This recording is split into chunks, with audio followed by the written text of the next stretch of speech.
morning, guys. Today, one more such case with results we would like to present to you. Here, this patient suffering from diffused pattern baldness. He has been taking few multivitamins and other things, but it's there was no improvement, and there is a family history of baldness. But for him, unfortunately or fortunately, whatever it is, he is not suffering from complete male pattern baldness, whereas his case turned out to be like diffused pattern baldness. So such kind of cases we already made enough videos, but each diffuse pattern baldness cases looks different, and for their hair transplantation plan and design is totally different. So that's the story of today. Kindly watch the video until end to understand how we plan surgery for him, why we need to plan this way, and what are the final outcome.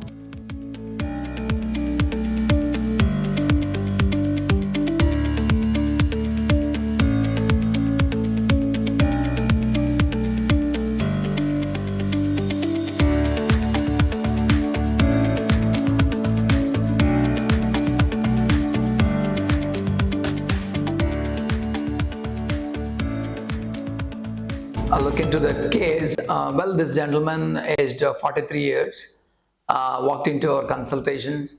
On examination of this case, he had a beautiful donor, and there's a family history of normal male pattern baldness.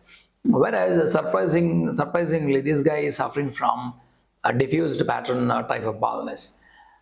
He tried kind of the local serums, even minoxidil, couple of years, but he was not getting that good results. That's the idea he observed from couple of years by using local conservative medicines and remedies. By looking at his age and having a very good donor, we recommended him a transplant. This case especially, we made something like a tailored kind of a customized plan, because each person has a different kind of baldness, and we need to understand what kind of design we're going to design on him, so that we're going to get a best camouflage. That's the basic idea. On examination, this case doesn't look like a simplest one, whereas I understood kind of frontal hairline, and little backside the frontal area. He's supposed to get a good hair, otherwise it doesn't look better in the front, from the front side. And another point, even lateral right side and even left side also, there is a gaps are seen, and that's not going to be pleasing. So we need to fill that area. Only frontal forelock, little bit amount of hairs are there. Otherwise, frontal area, right side, left side, and even in the back area, there is a considerable amount of hair loss has been happened, and scalp has been showing up. So usually diffused pattern cases, when you implant hair, there is a risk of losing further ongoing hair loss may continue, not because of hair transplant, that maybe could be part of age or part of hair loss progression. But when you consider implanting front, right, left, and back, we need to be very meticulously planned, and we need to design such a way that he is going to get best outcome in first session itself. Okay, or else sometimes at times we need second session also.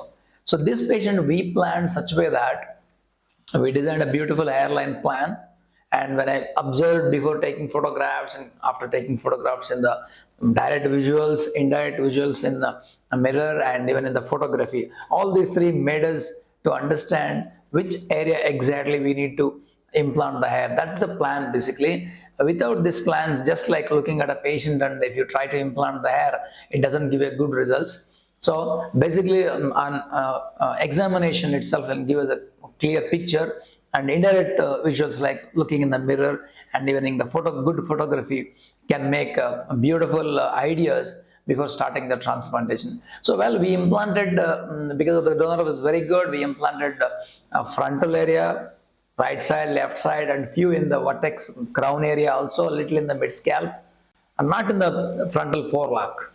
So this turned out to be kind of an excellent outcome after 10 months.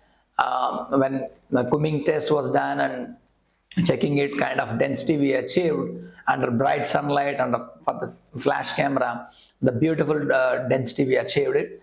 This is not only because of the grafts, this is because of the artistic hand, artistic technique we used to get a better camouflage. That's what we achieved in this patient. So, well, results after 10 months, it came out completely, kind of awesome results and excellent outcome, best density, and you can see a natural blending hairline. No one would know that you've done a transplantation. And if you see lateral sides, right and left, even in the back, any position, any angle, if you see the better camouflage we achieved, that's a beautiful hairline and beautiful density we achieved.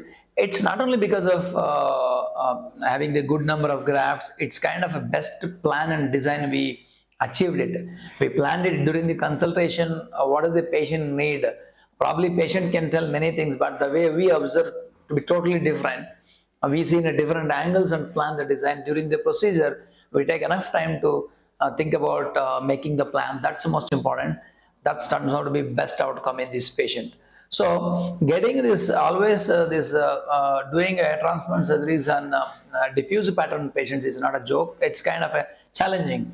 So here, not only hair transplant alone can get you hair, and kind of a best design and plan also can make sensible results and best outcome. The conclusion of this kind of patients are usually age has to be considered. Imagine this patient has a age of 25 years or less. Definitely, we would not recommend transplantation procedure because I'm sure he's going to lose more hair within 6 months and 1 year and doesn't turn out to be good results. So minimum has to be 25 or above or little more better for the diffuse pattern cases because he is almost 43 years. There is no reason to wait. That's the reason we planned a transplantation procedure, and he's already tried lot many medications. So that's another reason from patient side too.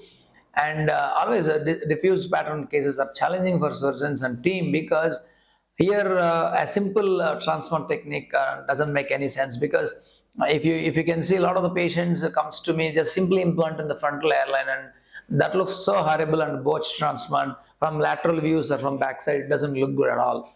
So point is we need to design by looking at a direct vision with direct visuals by examining the patient and then taking a photography and then photos. We need to understand which angle is looking which way, which is the area more highlighted areas, then how to implant, what is the density we are going to give there. All this has to be considered, then only we can achieve a best outcome.